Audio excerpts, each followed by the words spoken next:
I'll mention the one about the recreation department in a little more depth.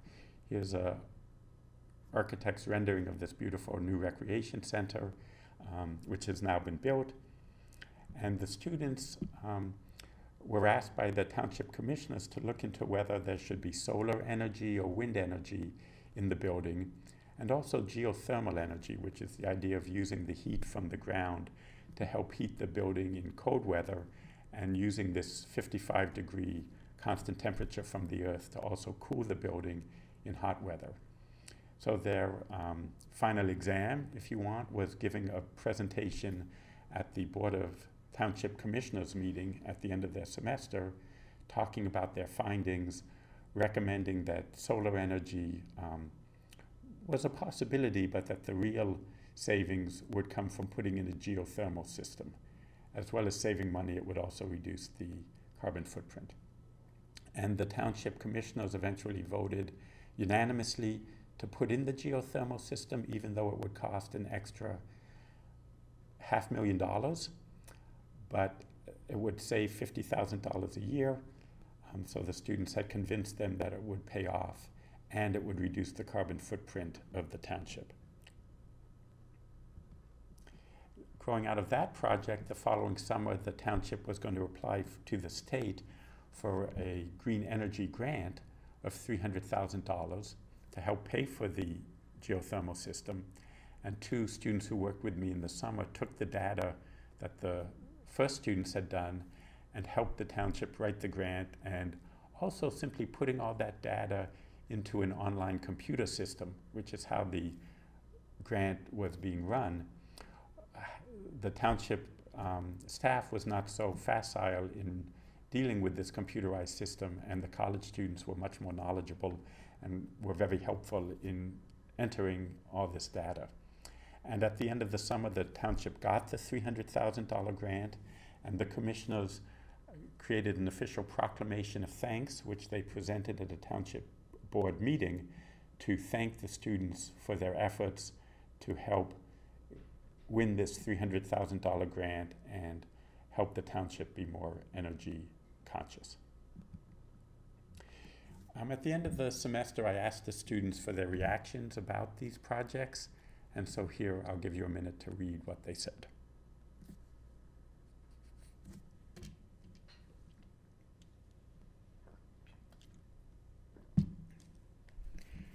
So if you want to take a pause for a moment with your group and discuss these student reactions and what you might anticipate being student reactions on your campus, or if you've done student community-based learning, service learning, what student reactions have you gotten? Another interesting finding was the students' reaction to the math involved. They said the math involved in most of these applications was pretty basic. They said that there were more numbers than mathematics involved in our projects, which for non-mathematics people might seem a little funny, because one would think, well, mathematics is numbers. But at a higher level of mathematics, it's theory and maybe formulas, and actually not so much numbers. So what we found in these praxis projects was we were focusing more on math modeling and quantitative reasoning, which is a big issue in the math world, teaching students how to make sense of the world using math and quantitative notions, even if it isn't very sophisticated mathematics. But to use even basic mathematics in a real-world problem is a very challenging skill, which is different than doing abstract mathematics, and it's a skill we want our students to have. So these real-world problems, the math modeling involved, even though it didn't use sophisticated mathematics, was very challenging because it let students engage with this problem of mathematical modeling of the real world. And these service learning projects I've been talking about, I've written an article for the Pre-MIS journal. They had a special issue on mathematics and service learning where my article appears. Here are pictures of two of the seminar classes that did the service learning projects. And there's a lot of focus now in the education world on assessment, So I did the survey of the students. I didn't do a more numerical type of assessment, but the students, in a sense, did their own assessment. They posted this picture on Facebook, and they made a few comments. They said, "Best math senior conference ever. A great semester with you. This has been my favorite math class in all 4 years." So they're in their own voices. They're showing that this was an exciting experience. They enjoyed using their math in a real-world setting, and they felt empowered that they could make a difference in their community using their knowledge. And that's really one of my goals as an educator, to have students feel empowered and for them to realize that they have knowledge and skills that can make a difference in the world. Another takeaway I had from that is that in doing these service learning projects, a wide range of skills is necessary. In my typical math class, often the main skill is mathematical strength, and students who are weaker in mathematics don't get a chance to shine. But in these service learning projects, students who are good at leading a group, at setting deadlines, at dividing up tasks, at reaching out to the community partner, at gathering information, all these skills are valued and important, and students with this wide range of skills all get a chance to shine, be recognized by their teammates as making valuable contributions, and seeing their efforts pay off. And as an educator, it lets me feel more of a sense of connection with these students and have a more positive attitude when I can see all the students succeeding, rather than in a traditional class where only a small minority of the students, the one with the most gifted math abilities, get to shine and succeed. So it's made my job as an educator more pleasant because I get to see more of my students succeed. Bunch of mechanics that go into doing a service learning project. One is, of course, finding projects. You might work with your local Office of Civic Engagement or Service Learning if you have one. Over time, I've built up a network of community contacts.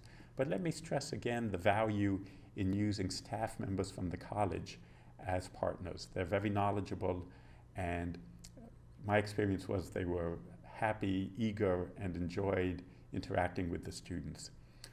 One of the staff members, the director of our dining services who oversaw the initial tray project that I talked about, said that in her 20 years at the college, this was the first time that a faculty member had invited her to be part of the educational enterprise.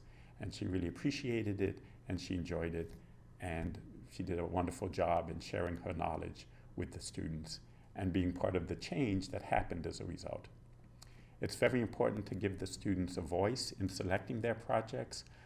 My approach is usually to develop 3 or 4 possible projects ahead of time, bring the community partner in at the beginning of the term to present the project, have them stress how important it is, how the student work will be used by the partner in making a decision, and what the decision is that the partner is trying to decide on. And then the students get to select first, second choices out of that range. And usually in this way, they end up working on a project that they're excited about. Over time, I learned it's important to manage expectations, that often the projects do not go smoothly. Unexpected things happen. Sometimes the projects have to move in a new direction. They've reached a dead end. The timeliness of the project might be affected. Sometimes the partner has had things happen on their end that made the initial plan not work out, and the students have to do a different aspect of the project. And initially, students will get very upset. They're used to it, particularly in a math class, having structure, having things work out, being able to follow a plan step by step. And so now I talk from the get-go that these bumps in the road are going to happen, and that this is actually one of the prime features of a service learning project, and it's a great opportunity for them to engage in this real-world problem of being adaptable and dealing with difficulties along the way. So what in the first year was a lemon and got the students very upset, I now try to turn into lemonade by having students look forward to their unexpected road bumps, and we celebrate it when it comes up and they talk about it in class. I've also recently started linking these projects to learning goals.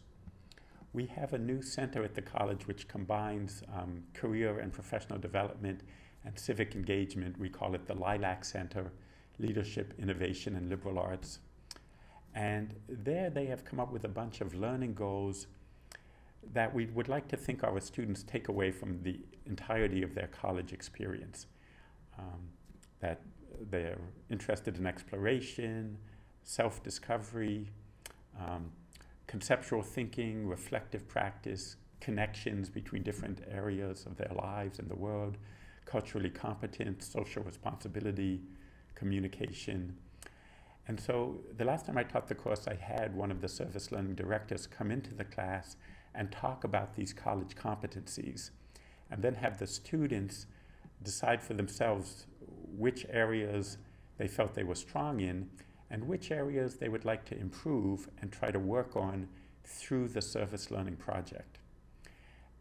This linking of my class and the experience in this one class to these larger college goals, I think sent the message that what I'm doing is not like a weird, unusual thing where I'm making them do this extra work that other students don't have to get. Rather, I'm giving them this valuable opportunity to develop these important skills that the whole college thinks is important. So this linking what happens in my class to these larger college goals I think is important. Again, partly to get student buy-in where they realize that this is an important, valuable experience. We keep track of student progress. They post updates. Actually, if I do it again, from the get-go, I would set up a journal where the students each week would write updates in a journal and also report meetings they have with the community partner. As well as spending time in class on a regular basis where the students get to report to one another how their projects are going, and we also spend time where they just get to work on their projects because it can be hard for them to meet outside of class. And I want to stress that I value these projects, and so I'm going to devote some of the class time to them. Finally, they give a written report and they give an oral presentation both to the class and to the community partner. And we have a bit of a celebration at that event, celebrating the success of the whole semester. And we invite members of the college community, members of the college sustainability committee to come hear these reports.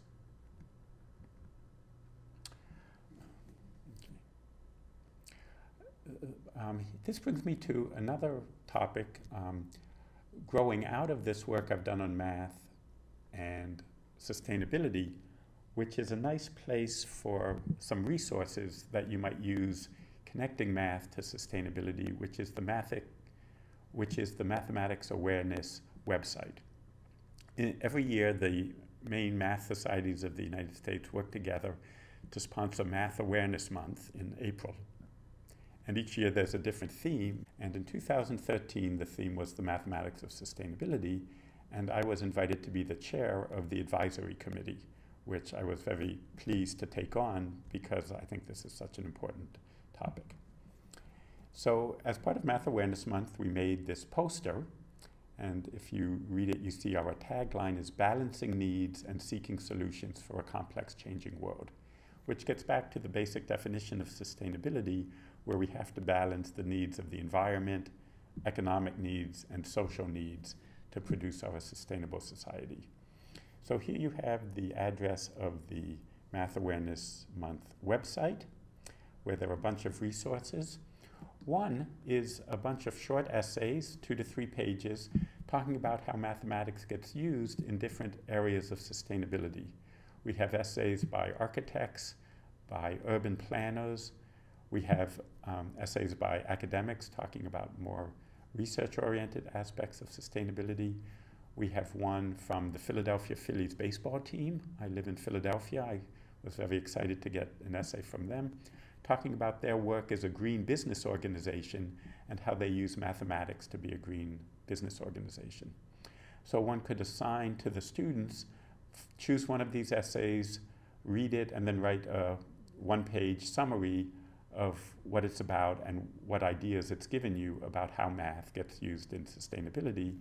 Students could post these answers again on the class Blackboard site and read each other's. Again, letting them see how math connects to the real world. There's also a number of educational units, and the one we did earlier together about the solar panels is one of the ones up there under the Sustainability Counts links. And then there's finally a more general link called Other Resources. So among the teaching units, there's one on CO2 levels that Tom Paff made, and there's one on Arctic sea ice levels and trying to predict when the Arctic will be ice-free.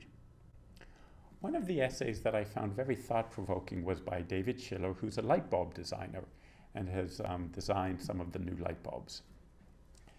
And I encourage you to read his essay. As I said, it's thought-provoking. And he asked the question, why do we have a global environmental crisis? How did humanity get to this point? And thinking about it, he became kind of philosophical. And he thought about Descartes, who talked about, I think, therefore I am, and the mind-body separation that we have in Western philosophy, that our thinking selves is kind of separate from our emotional selves, and that we're trying to emulate more the intellectual, mental side and not pay attention to the body part of our being. And that using thinking we can figure out things about the world, we can find solutions to problems, we can kind of dominate nature by using our minds. And this kind of laid the groundwork for the Industrial Revolution, the Age of Reason, that using thinking we can make sense of the world. But it also led to the idea that we can dominate the environment, we can create machines to change the environment in different ways. And this worldview, which comes about in subtle ways from these mathematical ideas, David argues that this worldview of the mind being separate from the body and then the mind being separate from nature is a contributor to our environmental problems, that we've gotten away from the fact that as human beings, we are in the world, we have to live in harmony with the world, that we have an affinity for the world. And these same ideas can even be thought about with issues of racism in the world and inequality. Somehow our human selves have been hurt so that we're able to mistreat other human beings in the same way that we mistreat nature, that we view these others as separate from ourselves. So it's a very thought-provoking essay, and it makes us think about how, on the one hand, mathematics can offer, and science can offer, help in dealing with environmental problems and social issues, but there's also a way where we've contributed to these problems, and if we're going to have a sustainable world, we need to be more in harmony and use our powerful thinking to solve the problems of the world, not necessarily make the problem. So this argument that we separate mind and body, and that Western philosophy has encouraged us to think more of the mind rather than the body, this sensor program of linking our teaching to issues of civic engagement, for me personally, it's been an opportunity for me to reconnect the different parts of myself. I love mathematics, I love the abstract nature, the reasoning, the beauty of it, but I also care about these issues of the world, of social justice, of the environment. And in the past, I kind of had to check those issues at the door when I went on to my math teaching. But now through the sensor approach, I'm able to incorporate those issues I care about and that my students care about into my math teaching. So it feels like I'm becoming more a whole human being rather than a human being separated into different pieces that lead separate existences. So I think that's an exciting opportunity that we have through this type of sensor work of reintegrating the different parts of ourselves worse. So I'm still trying to come up with a version of, a new version of Descartes' statement. Descartes said, I think, therefore I am. I invite you to think about what would be a different version that would resonate more with this idea that we are human because we are connected to each other and to the world. I'll toss out as a suggestion, I am connected to others and to the environment, therefore I am. A final piece growing out of this work, and I mentioned how once you begin moving down this in the direction of linking your math and science teaching to issues of civic engagement, in my case, the environment, one thing leads to another. Kind of out of the blue, I got contacted by the TED Ed people. The TED people have these talks by experts. TED Ed is a slightly different thing where you make short animated videos dealing with some educational issue. And they asked me to propose a topic, and based on my work in these courses on differential equations and the importance of the notion of tipping points, I came up with the idea of examining climate change and the role that tipping points or bifurcations play in that issue. So I wrote a script. That was my main job, an 800-word script that got turned into a 4-minute animated video by an animation company in England. And now I'll give you a chance to look at this video. The link is right here with the address. Also, if you Google TED Ed and Dane, you'll have it pop up.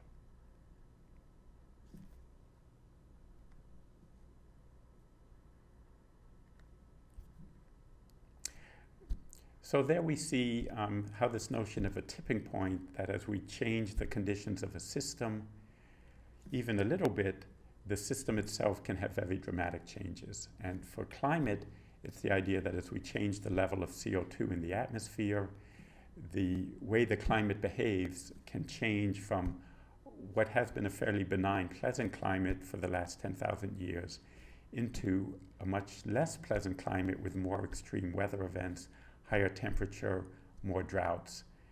And so mathematics has a role to play here in the real world of educating people about the concept of a tipping point and that a small change in a system can have dramatic impacts, so that people can better understand this really important issue of climate change.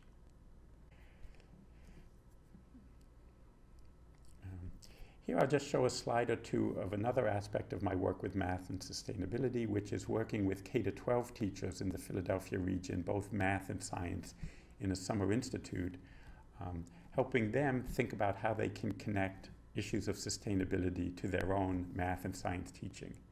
And so as you do this important work at the college level of developing new courses that link math and science teaching to other disciplines and to issues of civic importance, I'd encourage you also to reach out to your K-12 colleagues and work with them to support their efforts in a similar direction. And also, as you work with new prospective teachers, get them engaged in thinking about how they would incorporate service learning and issues of civic engagement in their teaching. So here the teachers are talking about lessons that they would do when they go back to their classroom. And here you see them doing hands-on work. For example, examining the energy use of different types of light bulbs and examining the question, is it worth it to change light bulbs? And we took a field trip to the Philadelphia Waterworks Center to learn about issues of water use, which has lots of nice mathematics. For example, if 1 inch of rain were to fall on your schoolyard, how many gallons of rain runoff would that lead to? And the unit we did on the solar energy, let me say that I was inspired to create that based on the example of a lesson that one of the teachers in the Summer Institute created.